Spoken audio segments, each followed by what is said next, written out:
Et les choses se passent relativement bien. Il y a parfois des petits problèmes, évidemment, des petites tensions, dans certains quartiers plus que dans d'autres, naturellement. Mais de manière générale, on peut dire que les choses se passent bien.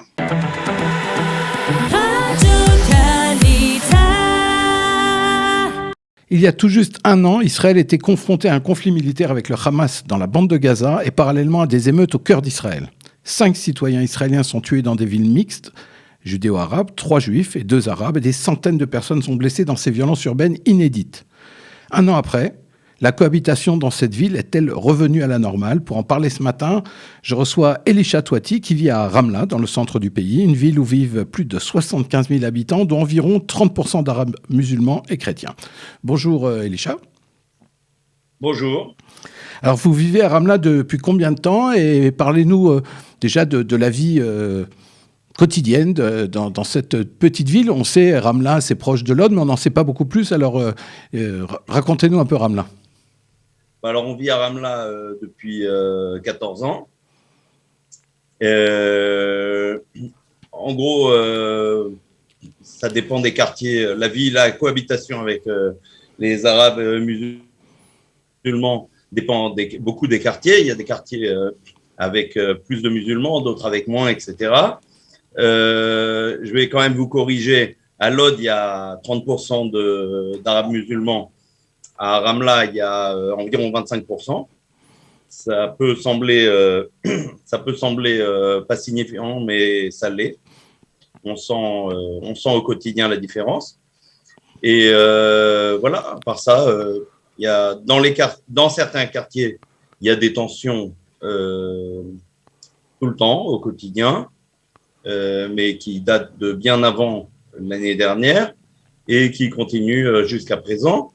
L'année dernière, évidemment, en mai dernier, il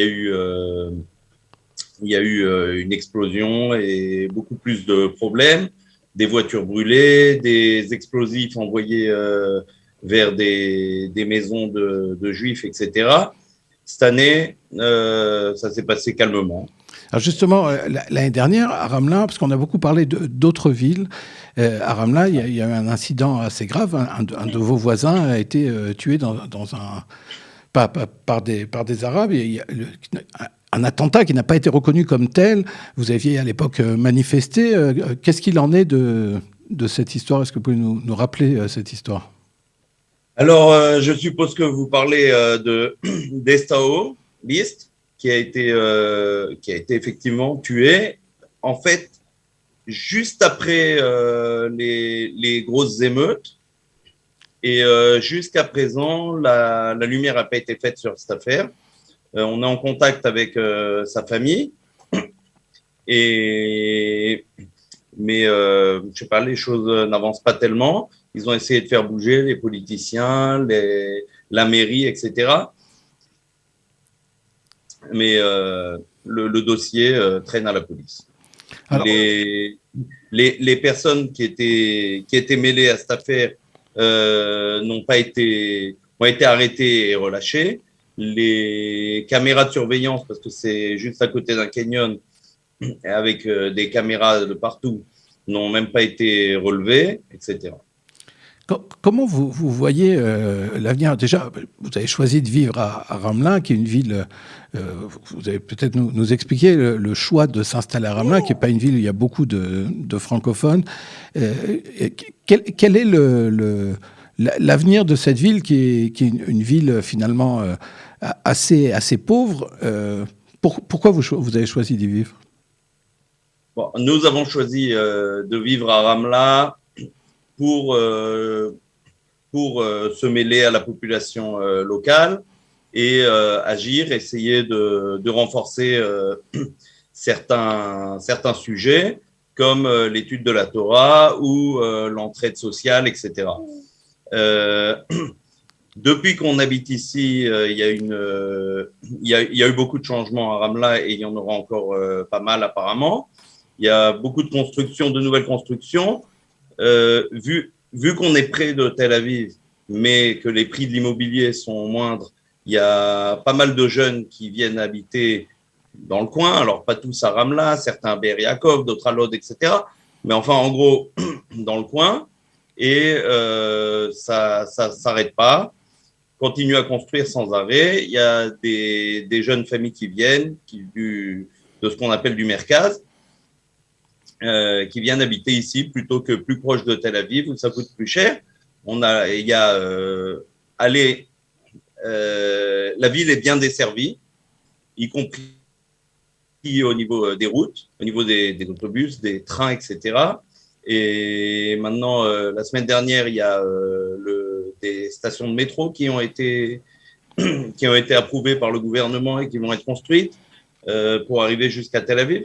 Donc, il y a un grand intérêt pour Ramla, pour Lod, pour ces villes, à l'heure où on parle des problèmes du prix de l'immobilier. Elisha, vous avez évoqué l'entraide sociale. Vous animez un projet social. Dites-nous en quelques mots.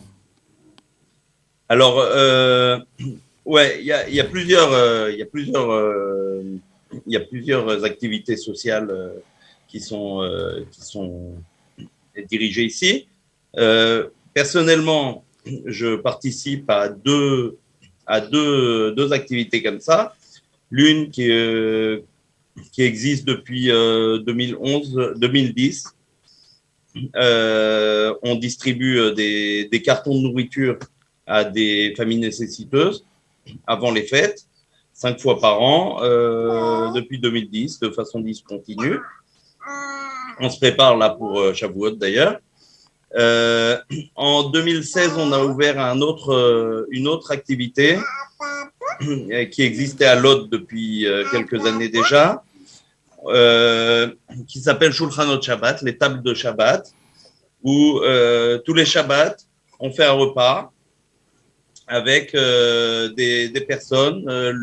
L'idée étant de former une communauté du Shabbat pour ceux qui soit n'ont pas la possibilité d'avoir une ambiance shabbatique, soit n'ont pas la possibilité d'avoir à manger Shabbat, soit sont seuls.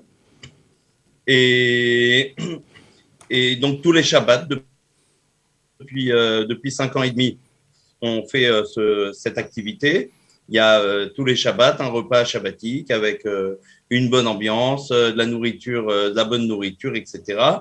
Il y a 6 mois environ, on a ouvert un deuxième endroit où on fait ça, dans le quartier qui a été le plus touché l'année dernière d'ailleurs par les émeutes, où il y a pas mal de juifs qui habitent, et y compris pas mal de personnes esseulées, de personnes âgées qui vivent seules et qui sont seules le Shabbat depuis des années. Je peux vous dire qu'une des personnes qui est venue m'avait dit que ça fait 30 ans qu'il mange seul tous les Shabbats chez lui depuis que sa femme est décédée. Et voilà, et on compte bien continuer. C'est un projet qu'on a copié de Lod et qui a été répandu dans pas mal d'autres villes depuis le décès depuis l'attentat où Rina Schnerb a été tuée. Oui, c'est un projet qui a été initié par les parents de cette jeune fille assassinée dans un attentat dans la région de Binyamin.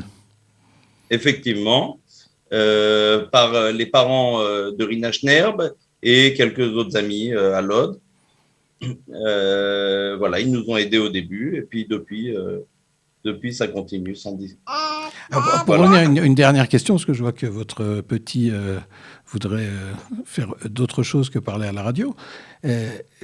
Au quotidien, vous vivez dans votre quartier, il y a des Arabes, musulmans, chrétiens, on sait que Ramla est connu pour plusieurs communautés. Il y a des Juifs originaires de l'ex-URSS, d'Éthiopie. La cohabitation, quand il n'y a pas de guerre à Gaza, est-ce qu'elle se passe bien entre toutes ces communautés?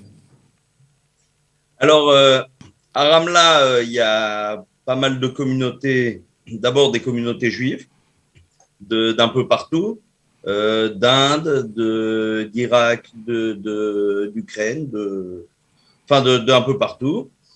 Mais à part ça, il y a pas mal d'Arabes musulmans, Il y en a peu dans mon quartier, qui est essentiellement un quartier juif, mais il y a quelques familles musulmanes qu'on ne sent pas tellement. Il y a des Arabes chrétiens, effectivement, aussi, mais comme c'est une minorité, on ne les sent pas tellement non plus.